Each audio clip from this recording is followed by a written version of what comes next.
Rizq Allohdan birodarlar. Hunarimizdan emas, otamizdan emas, ishxonamizdan emas, shepdan emas. Kimdan? Allohdan. Sen tirikmisan? Demak rizqing bor. Agar rizqing tugagan bo'lsa, o'lasan. Shuning uchun musulmon odam o'zini xor qilmaydi. Rizq topaman deb shepga, oshnasiga, qo'shnisiga. Meni rizqim Allohning qo'lida.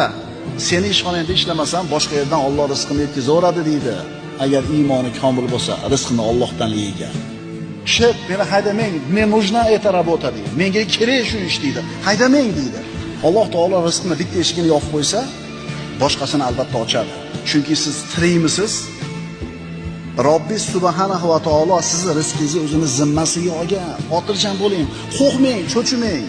Kursda o'ynashdan ham qo'rqmang, do'konlar buzilib ketdi desam qo'rqmang. Sizni rizqingizni Alloh o'zini zimmasiga olgan. Xotirjam bo'ling.